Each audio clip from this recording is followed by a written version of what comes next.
بسم اللہ الرحمن الرحیم اعوذ باللہ السمیع العلیم من الشیطان الرجیم بسم اللہ الرحمن الرحیم ربنا آتنا فی الدنیا حسنۃ وفی الآخرۃ حسنۃ وقنا عذاب النار۔ عزیز طلبہ السلام علیکم ورحمۃ اللہ وبرکاتہ، امید ہے آپ سب خیریت سے ہوں گے۔ شرح الامہ دوم کتاب کفارات درس نمبر 486 میں کفارہ جم کے بعض مصادیق کی تحقیق پیش کی جائے گی۔ کتاب کفارات کے شروع میں کفارے کی مختلف اقسام کی طرف اشارہ کیا گیا ہے۔ کفارہ جم کے بعض مصادیق کی تحقیق پیش ہوگی۔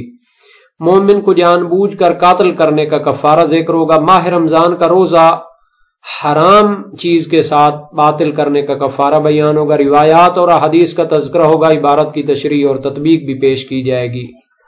تو مختلف جو اقسام ہے کفارے کی، ان میں سے ایک ہے کفارہ جامع۔ اس کی دو قسمیں ہیں۔ جو شخص کسی مومن کو ظلم و زیادتی کے ساتھ ناحق قتل کرتا ہے جان بوجھ کر، تو اس پر واجب ہے کہ ایک غلام آزاد کرے اور 2 مہینے پے در پے روزے رکھے اور 60 فقیروں کو کھانا کھلائے۔ یہ اس وقت ہے کہ اس کو قصاص نہ کریں، یا جو مقتول کے وارث ہیں وہ دیے پر راضی ہوں یا اس کو معاف کریں۔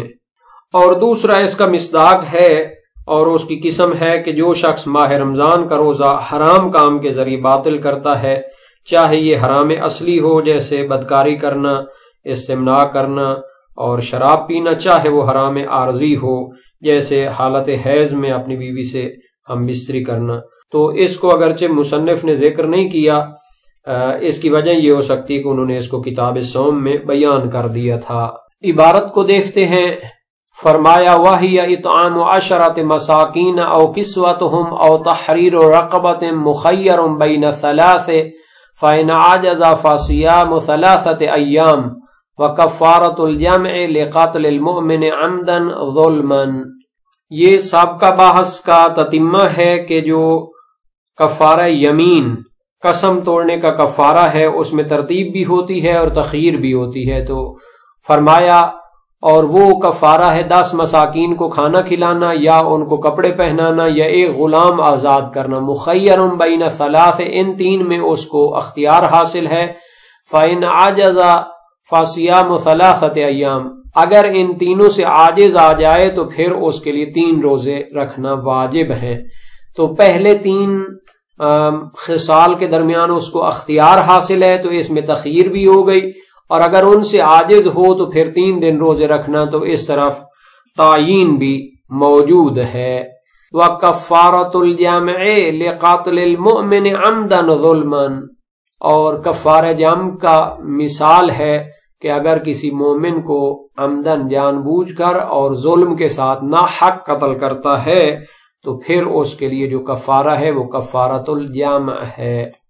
وَهِيَ عِتْقُ رَقَبَةٍ وَصِيَامُ شَهْرَيْنِ مُتَتَابِعَيْنِ وَإِطْعَامُ 60 مسکینا، اور وہ کفارۃ الجمع جو مومن کو جان بوجھ کر ناحق قتل کرنے کا کفارہ ہے، تو وہ عتق رقبہ، ایک غلام آزاد کرنا ہے، پلس واو کے ساتھ عطف یا نہیں ہے، نیز اس نے 2 مہینے مسلسل روزے رکھنے ہیں۔ وَإِطْعَامُ 60 مسکینا، نیز 60 مسکینوں کو کھانا بھی کھلانا ہے۔ وَقَدْ تَقَدَّمَ أَنَّ الْإِفْطَارَ فِي شَهْرِ رَمَضَانَ عَلَى مُحَرَّمٍ مُطْلَقًا يُوجِبُهَا أَيْضًا، اور پہلے کتاب صوم اور روزے میں بیان ہو چکا ہے کہ ماہ رمضان کا روزہ حرام کام کے ذریعے افطار کرنا بطور مطلق حرام، چاہے عارضی ہو چاہے اصل شریعت میں ہو۔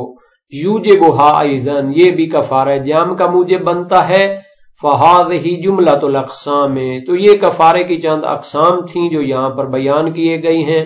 گویا یہاں تک 5 قسمیں کفاروں کی بیان کیے گئی ہیں، اور یہ کفارے ہیں کہ جن میں اتفاق فقہا موجود ہے اور اس میں اختلاف نہیں ہے۔ اس کے بعد پھر کچھ اقسام کفارے کی بیان کریں گے جن میں اختلاف وغیرہ موجود ہے، تو شہید اول کی عبارت میں ان کو بیان کیا جائے گا۔ جو 5 قسمیں بیان کی گئی ہیں وہ ایک تو ہے کفارہ معین، تو جیسے بعض احرام کے کفارے ہوتے ہیں تو ایک چیز اس کی واجب ہوتی ہے، اس میں دوسرا فرض ہی نہیں ہوتا۔ کچھ کفارے مرتب ہیں، ان میں ترتیب کے ساتھ عمل کرنا ہوتا ہے۔ کچھ کفارے مخیر ہیں، ان میں اختیار حاصل ہوتا ہے۔ اور کچھ کفاروں میں تخییر بھی ہے اور ترتیب بھی ہے، اور کچھ کفارے جامع ہیں، کئی اعمال کو جمع کر کے اس کو انجام دینا ہوتا ہے۔ تو اس کے متعلق تحقیق پیش کرتے ہیں۔ جہاں تک پہلا اس کا کفارہ جام کا مصداق ہے وہ مومن کو جان بوجھ کر قاتل کرنا ہے۔ قرآن کریم میں بہت سی آیات میں قاتل مومن کی ناحق اور جان بوجھ کر قاتل کرنے کی شدید مذمت ہے۔ فرمایا من قاتل نفسا بغیر نفس او فساد فی الارض فکأنما قاتل الناس جميعا، سورہ مائدہ آیت نمبر 32 ہے کہ جو شخص کسی کو بغیر حق کے یا فساد کرتے ہوئے قتل کرتا ہے تو گویا اس نے پوری انسانیت کا قتل کیا ہے، شدید مذموم عمل ہے۔ اور اسی طرح ہے قال اقتلت نفسا زکیۃ بغیر نفس لقد جئت شیئا نکرا، سورہ کہف آیت نمبر 74 ہے کہ جو حضرت موسیٰ جس عبد خدا کے ساتھ چلے تھے اس نے ایک شخص کو قتل کیا تو وہ کہنے لگے کہ آپ نے ایک شخص کو بغیر کسی حق کے قتل کیا، یہ بڑی بری چیز ہے۔ اگرچہ اس میں تو راز موجود ہیں لیکن یعنی اسے اتنا سمجھا جاتا ہے کہ تمام شرائع اسلامی یا وحیانی آسمانی تعلیمات میں یہ حرام رہا ہے۔ اور اسی طرح سورہ مائدہ میں ہے فطوعت لہ نفسہ قتل اخیہ فقاتلہ فاصبح من الخاسرین، سورہ مائدہ آیت نمبر 30 میں کہ حضرت آدم کے بیٹے نے دوسرے بھائی کو قاتل کر دیا، پھر بعد میں وہ خسارہ اٹھانے میں سے ہو گیا۔ اسی طرح حتیٰ فرمایا قد خاسر الذین قتلوا اولادہم سفہا بغیر علم، جو لوگ اپنے چھوٹی اولاد کو بغیر علم کے قتل کرتے ہیں تو یہ بھی شدید خسارے والی بات ہے اور اس پر مذمت ہوئی ہے۔ سورہ انعام آیت نمبر 140 میں ہے۔ حتیٰ سورہ نساء میں فرمایا لا تقتلوا انفسکم ان اللہ کان بکم رحیما، کہ انسان دوسرے ناحق قتل کرنا تو بہت بڑا گناہ ہے، اپنے آپ کو بھی قتل نہیں کر سکتا کہ اللہ تعالیٰ تم پر رحم کرنے والا ہے۔ فرمایا لا تقتلوا اولادکم من املاق نحن نرزقکم وایاکہم، سورہ انعام 151 کہ اپنی اولاد کو فقر کے خطرے سے قتل نہ کرو کہ ہم تمہیں اور ان کو رزق دینے والے ہیں۔ لا تقتلوا النفس التي حرم اللہ الا بالحق، یعنی کسی نفس اور جان کو ناحق قتل نہ کرو۔ اسی طرح سورہ اسراء میں فرمایا لا تقتلوا اولادکم خشیۃ املاق نحن نرزقہم وایاکم، کہ اپنی اولاد کو فقر کے ڈر سے قتل نہ کرو کہ ہم انہیں اور تمہیں رزق دینے والے ہیں۔ آیت 31 ہے سورہ اسراء کی، اور 33 میں لا تقتلوا النفس التي حرم اللہ الا بالحق، کہ ناحق قتل نہ کرو۔ اور اللہ تعالیٰ نے سابقہ اقوام کی جو ناحق قتل کرتے تھے انہی باتوں پہ شدید مذمت کی ہے۔ فرمایا ثم انتم ہؤلاء تقتلون انفسکم وتخرجون فریقا منکم، بقرہ 85 میں ہے کہ تم لوگ ایک دوسرے کو قتل کرتے ہو اور ایک گروہ کو گھروں سے نکالتے ہو۔ استکبرتم ففریقا کذبتم وفریقا تقتلون، بقرہ میں آیت 87 ہے کہ تم تکبر کرتے ہو، جھٹلاتے ہو ایک گروہ کو اور ایک گروہ کو قاتل کرتے ہو، انبیاء کے قاتل میں ہے۔ اور سورہ بقرہ آیت 91 میں ہے قل فلم تقتلون انبیاء اللہ من قبل ان کنتم مومنین۔ اسی طرح سورہ احزاب میں آیت 26 ہے وقذف فی قلوبہم الرعب فریقا تقتلون وتاسرون فریقا۔ سورہ نساء آیت نمبر 92 میں فرمایا وما کان لمؤمن ان یقتل مؤمنا الا خطأ، کہ کسی مومن کو حق نہیں پہنچتا کہ کسی دوسرے مومن کو قتل کرے مگر غلطی سے اگر ہو جائے تو اس کا کفارہ ذکر ہے سورہ نساء آیت 92 میں۔ اور اسی سورہ میں آیت 93 ہے ومن یقتل مؤمنا متعمدا فجزاؤہ جہنم خالدا فیہا، کہ جو شخص جان بوجھ کر کسی مومن کو ناحق قتل کرتا ہے تو وہ ہمیشہ جہنم میں رہے گا۔ اور اسی طرح سورہ آل عمران میں آیت 21 میں فرمائے وَيَقْتُلُونَ الَّذِينَ يَأْمُرُونَ بِالْقِسْطِ مِنَ النَّاسِ فَبَشِّرْهُمْ بِعَذَابٍ أَلِيمٍ، یعنی جو لوگ ان کو عدل و انصاف کا حکم دیتے ہیں ان کو قتل کرتے ہیں تو ان کو عذاب دردناک کی بشارت دیجیے۔ انبیاء کو قاتل کرتے تھے، اس کی شدید مذمت ہے بہت زیادہ آیات میں۔ سورہ فرقان آیت نمبر 68 میں فرمایا وَلَا يَقْتُلُونَ النَّفْسَ الَّتِي حَرَّمَ اللَّهُ إِلَّا بِالْحَقِّ وَلَا يَزْنُونَ، یعنی ناحق قتل نہیں کرتے، جو عباد الرحمن ہیں جنتی لوگ ہیں، اور بدکاری نہیں کرتے۔ بہت ساری جو جنتیوں کی صفات بیان ہوئی ہیں ان میں یہ نہایت ہی اہم آیت ہے، یعنی ان میں سے ایک نہایت اہم نشانی ہے۔ اور یہ آیات معجم المفارس لالفاظ القرآن الکریم محمد فؤاد عبد الباقی سہیل اکیڈمی لاہور سے جو شائع ہوئی ہے، اس میں صفحہ نمبر 533 سے 535-36 تک یہ موجود ہیں۔ تو اس کے لیے جو کفارہ جامع بیان کیا گیا ہے وہ روایات میں ہے۔ عبداللہ بن سنان جلیل القدر سکراوی کی روایت امام صادق علیہ السلام سے، کفارۃ الدم اذا قتل الرجل المؤمن متعمدا فعلیہ ان یمکن نفسہ من اولیاءہ، یعنی قاتل کا جو کفارہ ہے جب کوئی شخص کسی مومن کو جان بوجھ کر قتل کر دے تو اس کا پہلے سٹیپ میں ہے کہ اپنے آپ کو اس کے اولیاء کے سامنے پیش کرے۔ فَإِن قَتَلُوهُ فَقَدْ أَدَّى مَا عَلَيْهِ إِذَا كَانَ نَادِمًا عَلَىٰ مَا كَانَ مِنْهُ، اگر وہ اسے اس کے قصاص میں قتل کر دیں تو اس نے وہ ادا کر دیا جو اس پر واجب تھا، یا وہ اپنے کیے پر پشیمان تھا یعنی توبہ کرنا چاہتا تھا، تو پہلے سٹیپ میں یہ اس کے لیے ہے۔ عازمًا علی ترک العود، اور ایسا کرنے سے یعنی ہمیشہ توبہ کر چکا تھا۔ وَإِنْ عُفِيَ عَنْهُ، اور اگر وہ اس کو بخش دیں، فَعَلَيْهِ أَنْ يُعْتِقَ رَقَبَةً وَيَصُومَ شَهْرَيْنِ مُتَتَابِعَيْنِ وَيُطْعِمَ 60 مسکینا، اور اگر وہ اس کو بخش دیتے ہیں تو اس پر واجب ہے کہ ایک غلام آزاد کرے، 2 مہینے مسلسل روزے رکھے اور 60 مساکین اور فقراء کو کھانا کھلائے۔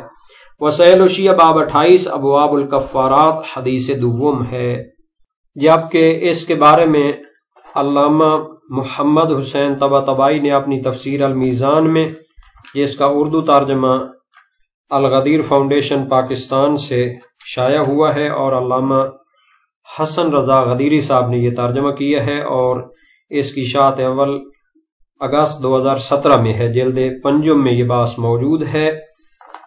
صفحہ نمبر 103 میں اس پر انہوں نے تفصیل سے بحث کی ہے کہ اللہ تعالی نے کسی مومن کو جان بوجھ کر قتل کرنے والے شخص کے بارے میں سخت ترین سزا یعنی ہمیشہ کی آگ میں جلنا مقرر فرمایا ہے۔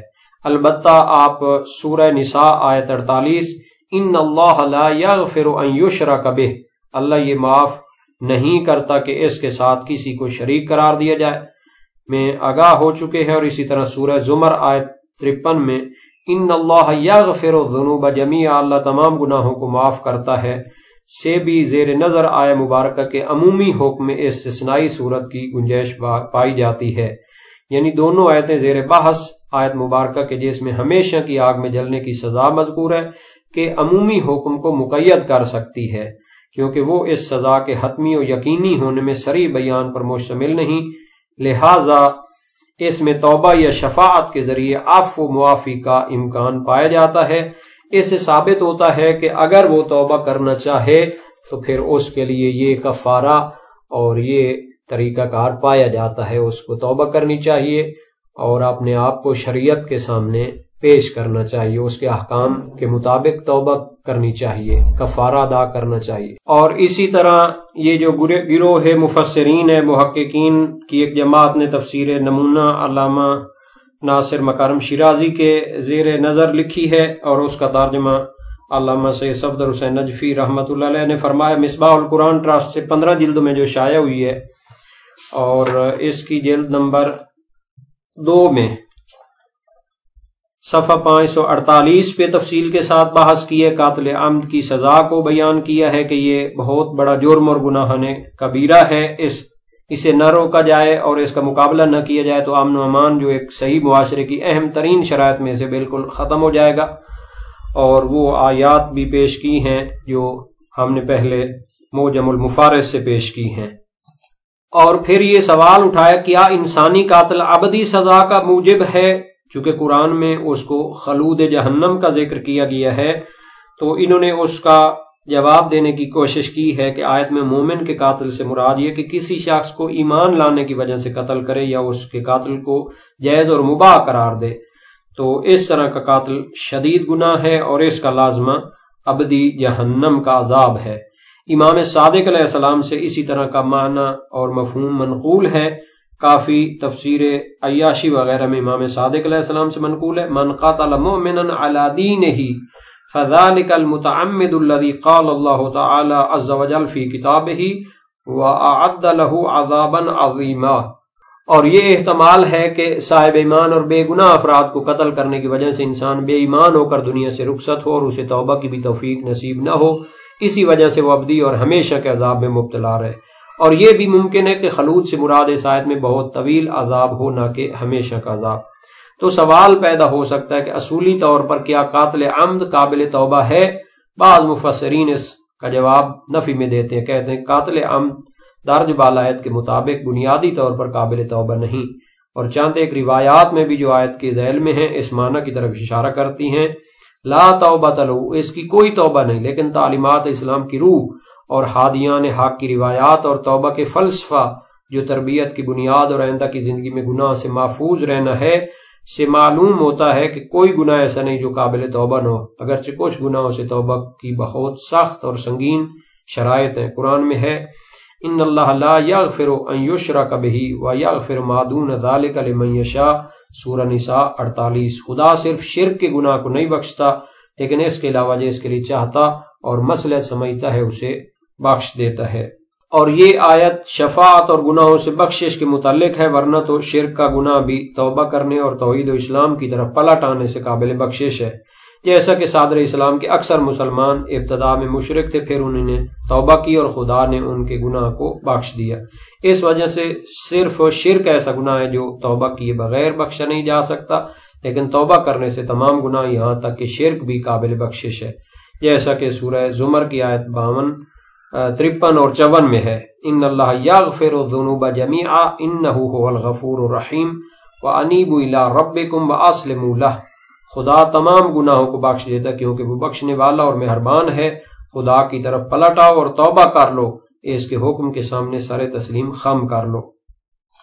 اور فرمایا بعض مفسرین نے جو یہ کہا ہے کہ توبہ کے سائے میں تمام گناہوں کی بخشش سے متعلق آیات اصلاح کے مطابق جو آیات عام تخصیص کے زمرے میں آتی ہیں صحیح نہیں، کیونکہ ان آیات کی زبان جو کہ گناہ گاروں کی جہاں مناعی کرتی ہے مختلف تاکیدات کے ساتھ ہیں، قابل تخصیص نہیں ہیں، اور اس صلاح کے مطابق تخصیص سے انکار کرتی ہیں۔ علاوہ ازیں اگر واقعاً وہ شخص جس سے قاتل عمد سرزد ہوا مکمل طور پر ہمیشہ کے لیے خدا کی بخشش سے مایوس ہو جائے، یہاں تک کہ اپنے برے عمل کی بار بار معافی مانگے اور بہت سے نیک اعمال سے برائی کی تلافی بھی کرے، پھر بھی ہمیشہ کی لعنت اور عذاب میں مبتلا رہے، تو پھر کوئی وجہ نہیں کہ وہ اپنی باقی ماندہ عمر میں خدا کی عبادت زیادہ کرے، برے اعمال سے توبہ کرے، یہاں تک کہ انسانوں کے بار بار قاتل سے توبہ کرے۔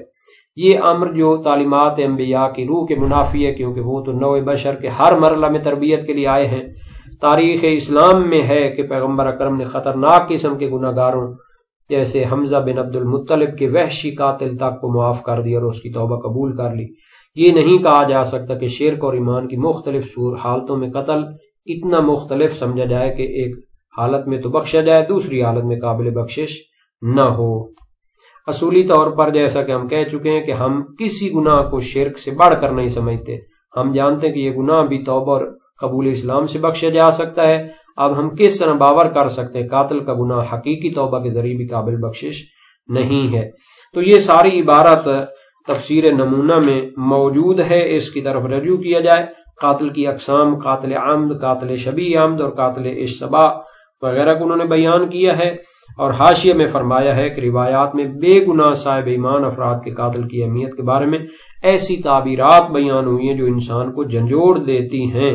ایک حدیث میں نبی اکرم صلی اللہ علیہ وآلہ وسلم سے منقول ہے، آپ نے فرمایا لزوال الدنیا اہون علی اللہ من قاتل امرئ مسلم، دنیا کا زوال اور ختم ہو جانا خدا کے ہاں ایک مرد مسلمان کے قاتل ہونے سے کم تر ہے۔ نیز فرمایا لو ان رجلا قتل بالمشرق وآخر راضی بالمغرب لاشرک فی دمہ، ایک شخص مشرق میں قتل ہو جائے دوسرا مغرب میں اس پر راضی ہو تو وہ اس کے خون میں شریک ہے۔ المنار جلد 5 صفحہ 361 میں ہے۔